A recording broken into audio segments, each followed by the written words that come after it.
Pahalgam attack जो कि अप्रैल में नजर आया, उसके बाद भारत का पाकिस्तान पर ऑपरेशन सिंदूर करना जो कि 7 मई को लॉन्च किया गया था।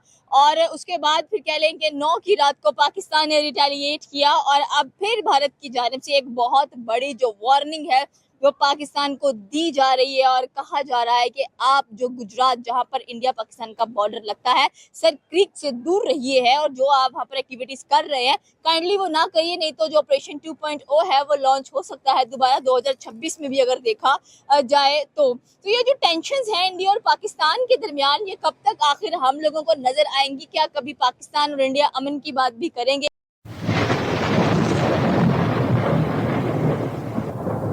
नमस्कार दोस्तों, क्या हाल है। होप करता हूँ कि आप ठीक होंगे और स्वागत करता हूँ आपका हिंदुस्तान डॉट में। दोस्तों, पाकिस्तान ऑक्यूपाइड कश्मीर में हेवी प्रोटेस्ट हो रहा है और वो लोग पाकिस्तान आर्मी को हर दिन दौड़ा दौड़ा के मार रहे हैं। इसलिए दोस्तों, इंडिया ने अपनी बॉर्डर को सिक्योर करने के लिए आर्मी को तैनात कर दिया है। तो दोस्तों, इंडियन आर्मी को बॉर्डर पर देख के पाकिस्तानी मीडिया और पाकिस्तानी पब्लिक डर गए हैं। उनको लगता है कि इंडिया फिर से ऑपरेशन सिंदूर 2.0 चालू करने वाला है और पीओके को पाकिस्तान के हाथ से हड़प जाएंगे। तो दोस्तों, बिना टाइम वेस्ट किए वीडियो में आगे देखते हैं इस बात पे पाकिस्तानी पब्लिक के रिएक्शन। अगर आप नहीं हैं तो पहले चैनल को सब्सक्राइब कर लीजिए और वीडियो को अंत तक देखें। देखिए, पहली बात यह है कि डिफेंस मिनिस्टर जो हैं राजनाथ सिंह, इन्होंने ये बयान दिया है कि हमारा उनकी जो गुजरात स्टेट है उसका हमारे साथ ये एरिया इधर लगता है बहावलपुर वाली साइड पे, यहाँ पे एक शेयर्ड बॉर्डर है कि वहाँ पे जो है वो फौजी मशकें जो है वो हर आर्मी जो है कोई भी जो है वो करती रहती है।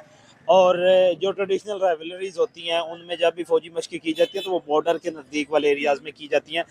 वहाँ पे रीज़न ये होती है कि खाली ग्राउंड, खाली मैदान आपके पास होता है। आप जहाँ पे भी पाकिस्तान और इंडिया के शेयर बॉर्डर देख लें तो बॉर्डर के करीब बड़ी खाली ज़मीन होती है, पॉपुलेशन कम होती है और वहाँ पे ज़राअत के काश्तकारी वगैरह जो वो की जाती है। तो अब समझ नहीं आती कि ये जो 9 और 10 मई की जो पाकिस्तान का अटैक था और उससे पहले पहलगाम का अटैक था, फिर इंडिया ने यहाँ पे अपने ड्रोन्स वगैरह भेजे। उसके बाद पाकिस्तान ने जो बियॉन्ड विजुअल रेंज मिसाइल से हिट किया था इंडियन राफेल्स को, और उसमें उनके F-17 भी थे और एक दो उनके मिराज तैयारे जो हैं वो भी वो जब गिरे थे। तो उसके बाद जो है ना, इस बात को छुपाने के लिए अब हर दिन जो है उन डिफेंस मिनिस्ट्री की तरफ से या सिविल गवर्नमेंट की तरफ से कोई ना कोई बयान जो है वो दागा जाता है। नो डाउट कि ये देखा जाए कि 2019 के बाद ये बहुत बड़ा सेटबैक था इंडिया के लिए, क्योंकि 2019 में जब अटैक किया गया था उस पर, जब यहाँ पे अभिनंदन को गिरफ्तार किया गया था, तो उस वक्त नरेंद्र मोदी ये कहा करते थे कि अगर हमारे पास राफेल होते तो हम क्या से क्या कर देते। ठीक है, उसके बाद राफेल आ गया और फिर राफेल जो थे वो जब जिस तरह मई में पाकिस्तान के जो बियॉन्ड विजुअल रेंज मिसाइल थे, जिनकी गूगल रेंज जो थी वो भी 150 किलोमीटर थी और एक्चुअल रेंज उनकी जो थी वो 200 किलोमीटर थी। और ये जो 50 किलोमीटर का ये जो डिफरेंस था जो कि बहुत भारी पड़ा था भारत को, उसके बाद से अभी वो भुलाए भूला नहीं जा रहा। 2019 भी भूला नहीं जा रहा था और उसी की बुनियाद पे यही था कि आपने देखा था कि अभिनंदन जिसे वो मेडल दिए गए थे, जिन्हें आप ये कह लें कि डिफेंस मिनिस्ट्री की तरफ से और प्रेसिडेंट की तरफ से मेडल दिए गए थे बहादुरी के, उनको भी जो है वो इस ऑपरेशन के नज़दीक तक भटकने नहीं दिया गया था, ताकि किसी किस्म का जो है ना वो सेटबैक उनके जो अब एयरफोर्स के उनके जो फाइटर्स थे उनको ना दिया जाए। तो उस ये मामला जो है तब से लेके अब तक, क्योंकि भारतीय जनता पार्टी को इसने बहुत बड़ा सेटबैक दिया है। और राहुल गांधी क्योंकि राहुल गांधी जो है वो, या कांग्रेस जो है वो नेशनलिस्ट पार्टी तो है लेकिन वो लिबरल पार्टी है। उसमें मजहबी जहरियत या इस तरह का कोई भी एजेंडा जो है वो नहीं चलती। वो जिस तरह भारतीय जनता पार्टी को कहा जाता है कि ये प्रो हिंदू है, तो उसके बारे में ये कहा जाता है कि वो लिबरल है। कांग्रेस आती है तो वो बीजेपी की तरह बात नहीं करती है, वो पाकिस्तान को दो टुकड़ों में कर देती है। जैसे कि आप देखें ईस्ट बंगाल हमसे अलग हुआ बांग्लादेश की अगर बात की जाए तो इन रिटर्न अगर देखा जाए तो आपके ख्याल में कौन सी पार्टी ज्यादा स्ट्रांग है, कांग्रेस या बीजेपी? क्योंकि कांग्रेस जब थी तो आपने देखा कि 1971 में बांग्लादेश हमसे सेपरेट हो गया, एक अलग मुल्क बना दिया गया। और अब अगर देखा जाए तो बीजेपी, आप जैसे कि बता रहे कि एक मेजर सेटबैक नजर आता है, रफाइल्स गिर गए उनके, और इस चीज को छुपाने के लिए again and again defence minister या उनका जो एयर मार्शल है वो कुछ ना कुछ नए बयान देते रहते हैं। देखिए, पहली बात ये है कि ये बड़ी गलत बात है जो बंदे कहता है ना कि 1971 में इंडिया ने बांग्लादेश को अलग किया था पाकिस्तान से, ऐसा नहीं था। बांग्लादेशी हुकूमत जो थी, बांग्लादेश की पॉलिटिकल पार्टी सबसे बड़ी मेजॉरिटी पॉलिटिकल पार्टी थी, जिसके साथ बांग्लादेश की 70-75% पॉपुलेशन थी। उस पॉपुलेशन ने, बांग्लादेशी अवाम ने खुद ये फैसला किया था कि हम पाकिस्तान के साथ नहीं रहना चाहते। ठीक हो गया।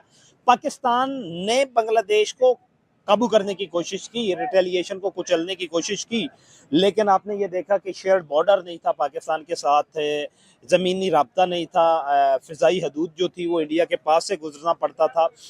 तो उसकी वजह से वो मामलात जो है वो हुए थे। उसको और अब के पाकिस्तान को ये आप लोग ना जोड़ें।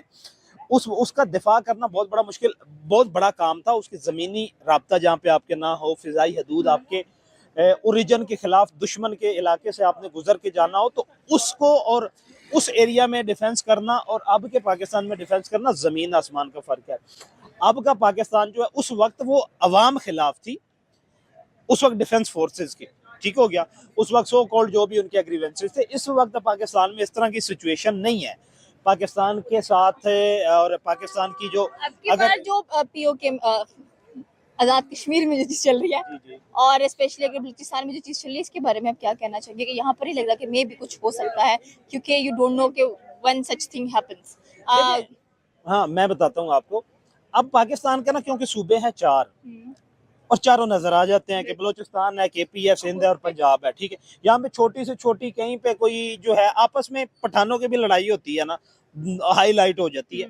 इंडिया के सूबे हैं 29 सूबों में से इंडिया में 11 सूबों में मूवमेंट चल रही है, वो हाईलाइट नहीं होती। दूसरी बात ये है कि हाईलाइट क्यों नहीं होती? क्योंकि वहां पे उनका जो मीडिया है ना, वो इंटरनल आपके जो एग्रीवेंसेस होते हैं, सोशल मीडिया तो उठाता ही नहीं है, और जो उनका इलेक्ट्रॉनिक मीडिया है वो भी इंटरनल एग्रीवेंसेस को कभी हाईलाइट करता ही नहीं है, कभी नेशनल इश्यूज से बाहर उनको लेके ही नहीं जाती।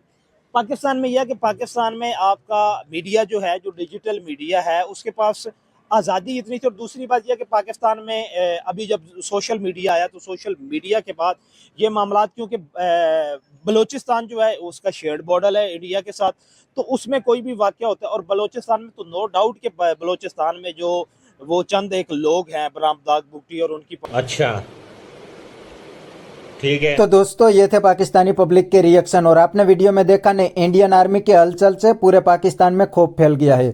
क्योंकि दोस्तों पाकिस्तानी को डर है कि जब बांग्लादेश में प्रोटेस्ट हो रहा था तब इंडियन आर्मी ने अचानक हेल्प कर दी थी और बांग्लादेश को अलग कर दिया था। तो अब पाकिस्तान ऑक्यूपाइड कश्मीर में हेवी प्रोटेस्ट हो रहा है, तो अगर इंडिया इन लोगों को हेल्प कर देंगे तो पाकिस्तान ऑक्यूपाइड कश्मीर भी पाकिस्तान के हाथ से चला जाएगा। और दोस्तों एक बात तो ये है कि ये पाकिस्तानी बिल्कुल ही झूठ बोलते हैं। पहलगाम हमले के बाद जब इंडिया ने ऑपरेशन सिंदूर लॉन्च किया तो इंडियन हमलों को रोकने में पाकिस्तान आर्मी बिल्कुल फेल हो गई थी। फिर भी ये हवा में उछलते हैं और कहते हैं कि हमने इंडिया को मुंह तोड़ जवाब दिया। आपने क्या मुंह तोड़ जवाब दिया? इंडियन हमलों को रोकने में तो आप बिल्कुल फेल हो गए थे। इंडिया ने जहां पर भी मिसाइल्स और ड्रोन्स फेंके थे उसने अपने टारगेट को हिट कर लिया था। आप एक भी इंडियन मिसाइल्स और ड्रोन्स को नहीं रोक पाए थे, तो कैसा जवाब आपने इंडिया को दिया? और दूसरी बात, पाकिस्तान ने जो भी खिलौने इंडिया पे फेंके थे वो तो इंडिया ने हवा में ही उड़ा दिए थे। इंडिया का कहीं पे भी नुकसान नहीं हुआ था और एक भी फाइटर जेट नहीं गिरा था। फिर भी ये पाकिस्तानी पब्लिक को बेवकूफ बनाने के लिए ये आर्मी बिल्कुल ही झूठ बोलती है, इनकी बातों में कोई दम नहीं है। तो बस दोस्तों आज के वीडियो में इतना ही। ये थे पाकिस्तानी पब्लिक के रिएक्शन। अगर आपको ये वीडियो पसंद आई तो वीडियो को लाइक शेयर कर दीजिए और चैनल को सब्सक्राइब करना मत भूलिए। थैंक यू, मिलते हैं नेक्स्ट वीडियो में।